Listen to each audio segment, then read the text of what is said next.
안녕하세요. 해광천년입니다. 명리의 십신이론 중에 상관이라고 있습니다. 오행이 이렇게 돌아간다고 할 때 비견, 겁재, 식신, 상관, 편재, 정재, 편관, 정관, 편인, 정인 이렇게 배속됩니다. 그러면은 상관이라고 하는 것은 이렇게 정관을 칩니다. 그래서 관을 상하게 한다 그래서 상관입니다. 그러니까 관을 깬다. 그런데 이 관이라고 하는 것은 일정한 규제, 틀, 조직, 규율, 규범 이런 뜻입니다. 그러니까 상관은 틀을 깬다. 기존 체제를 부정한다. 규칙을 무시한다. 그리고 과격하게 추진합니다. 그런데 이 상관은 내가 이렇게 쏟아내는 거죠. 내가 가지고 있는 모든 재능, 기술, 창의력, 예술성 이런 잠재적인 능력을 마구마구 쏟아내는 것이 상관입니다. 그러니까 되게 잘난 척하고 자기만의 방식을 고수합니다. 일단은 평범한 것을 거부한다. 자기만의 방식에 새로운 틀을 짜려고 한다. 독특한 방식을 추구한다. 그러니까 머리가 상당히 총명합니다. 그렇기 때문에 이러한 상관이 발달하면 남들보다 잘하다가 한순간에 뒤엎어버리는 단점도 보여줍니다. 그러니까 과격하고 성급하다. 욱하는 성질이 있다. 따라서 이 관을 치기 때문에 직장생활이 힘듭니다.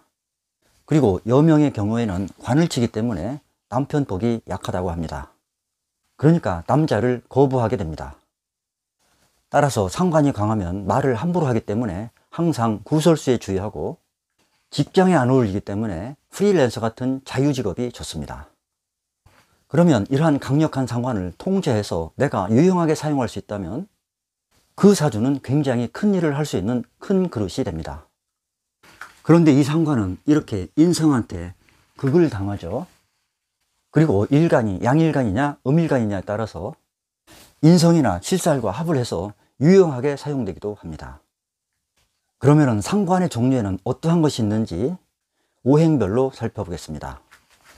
먼저 간목이 정화를 보거나 오화를 볼 때 이렇게 목화상관이 되죠. 또한 을목이 사화를 볼 때 또는 병화를 볼 때 이렇게 목화상관이 됩니다. 이렇게 목화상관으로 된 사주는 인성, 그러니까 수가 배치되는 것이 좋습니다.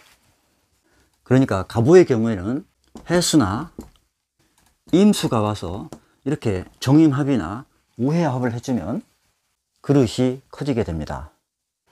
또 을사의 경우에 해수가 오면 이렇게 사해충으로 수화가 교류하게 됩니다. 병화가 기토나 축토, 미토를 보는 경우는 화토상관이 되죠. 그리고 정화가 무토를 보는 경우, 또 무토가 신금을 보는 경우, 기토가 경금을 보는 경우, 경금이 괴수나 자수를 보는 경우, 신금이 임수나 해수를 보는 경우, 이것을 금수상관이라고 합니다. 이렇게 금수상관으로 배치된 사주는 관살, 즉 화가 오는 것이 좋습니다.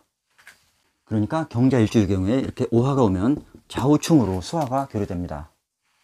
또 신해일주의 경우 오화나 정화가 배치되면 이렇게 상관과 칠살이 정임합, 해우합이 돼서 상당히 총명하고 재물을 모으는데 비상한 재주를 발휘하는 구조가 됩니다. 또 임수의 을목이나 묘목, 또 개수의 간목이나 인목이 오면 수목 상관 구조가 형성됩니다. 그러면은 상관을 어떻게 유용하게 쓸 수 있느냐? 양간의 경우에는 인성과 배합하는 구조면 좋습니다. 그러니까 간목의 경우 정화상관이 임수인 인성과 정임합하는 구조, 또 병화의 상관 기토가 간목과 이렇게 갑기합하는 구조, 또 무토의 상관 신금이 병화, 인성과 병신합하는 구조. 경금의 상관, 개수가 무토, 인성과 무게합하는 구조. 임수의 상관, 을목이 인성인 경금과 을경합하는 구조. 이러한 구조를 상관패인이라고 합니다. 그러니까 자기의 능력인 상관이 학문의 신인 인성과 합을 해서 유용하게 사용된다. 반면에 음간들은 칠살과 합을 합니다.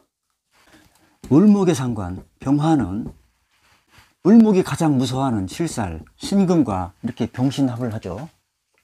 또 정화의 상관, 무토는 역시 칠살, 개수와 무게합을 합니다. 기토의 상관, 경금은 기토의 칠살, 을목과 을경합을 하죠. 신금의 상관, 임수는 신금의 칠살인 정화와 정임합을 합니다. 그리고 개수의 상관, 간목은 역시 개수의 칠살인 기토와 갑기합을 합니다. 자, 이러한 구조를 상관합살이라고 합니다. 이러한 형태 역시 상관을 유용하게 쓰는 구조가 됩니다. 그런데 상관이 아주 나쁘게 쓰는 경우가 있습니다. 즉 상관이 정관을 볼 경우, 이것을 상관견관이라고 합니다. 상관이 정관을 볼 경우, 이렇게 되면 해로운 것이 100가지가 된다고 해서 상관견관 위하백단 이렇게도 얘기합니다. 그러나 항상 그런 것은 아니다. 특히 양일간이 음상관을 보고 있는데 정관이 있을 경우, 즉 간목이 정화를 보고 있는데 신금이 있을 경우, 또 병화가 기토를 보고 있는데 개수를 보고 있을 경우, 무토에 신금 상관이 있는데 을목이 있을 경우, 경금이 개수 상관을 보고 있는데 정화가 있을 경우, 임수가 을목 상관을 보고 있는데 기토가 있을 경우, 이런 경우가 상관경관에 해당됩니다. 자, 상관경관이라고 하는 얘기는 관을 거부한다. 그러니까 간목의 관인 신금을 정화가 못 들어오게 막습니다. 또 병화의 관인 개수를 기토가 막습니다. 무토의 관인 을목을 신금이 막고 경금의 관인 정화를 개수가 막습니다. 또 임수의 관인 기토를 을목이 막습니다. 자, 여명사주에 이러한 경우라면 남편을 거부한다, 남편 복이 약하다, 주말부부 별거를 한다, 또 육체 손상이나 하는 일의 중단을 의미하기도 합니다. 여기서 말하는 이 관, 즉 이 관은 여명사주에 남자도 되고 또 남녀 공통적으로 직장, 직업, 명예 이런 것이 되죠. 그러니까 이런 것들을 못 들어오게 막는 결과가 됩니다. 그런데 이것을 풀어주는 글자가 오면 좋아지게 됩니다. 이 경우는 임수가 올 경우 이렇게 정임합을 하죠. 이 경우는 간목이 올 경우 이렇게 갑기합을 합니다. 이 경우는 이렇게 병신합을 해요. 이 경우 무토가 와서 이렇게 무게합을 할 경우, 또 이 경우 경금이 와서 을경합을 할 경우에는 사주 구조가 좋게 바뀝니다. 그러니까 사주에 상관이 있으면 그 상관이 어떠한 형태로 있는지, 어떠한 작용을 하는지, 유용한지 무용한지, 좋은 일을 하는지 아니면 피해를 끼치는지, 이것을 유심히 살펴봐야 됩니다. 상관 아주 중요합니다. 그러면은 손금에서는 어떠한 형태가 상관 기질을 발휘하는지, 그 중에 대표적인 것이 독립적 두뇌선입니다. 두뇌선은 대부분 생명선 출발점에서 이렇게 같이 붙어서 출발합니다. 그런데 여기랑 붙어서 출발하지 않고 생명선과 이렇게 떨어져서 출발하는 두뇌선, 이것을 독립적 두뇌선이라고 합니다. 자, 이러한 경우는 독립심이 강하다, 외향적이다, 성격이 급하다, 행동파이면서 기회포착을 잘한다, 독특한 사고방식을 가지고 있다, 자기의지의 사고와 행동을 한다. 그러니까 남을 별로 의식하지 않습니다. 그래서 이러한 독립적 두뇌선을 가지고 있으면 그만큼 자신만의 독특한 방식으로 성공할 확률이 많습니다. 총명한 손금에 해당됩니다. 자, 이렇게 명리에서 10신 중에 하나인 상관과 손금에서의 독립적 두뇌선에 대해서 살펴봤습니다. 감사합니다.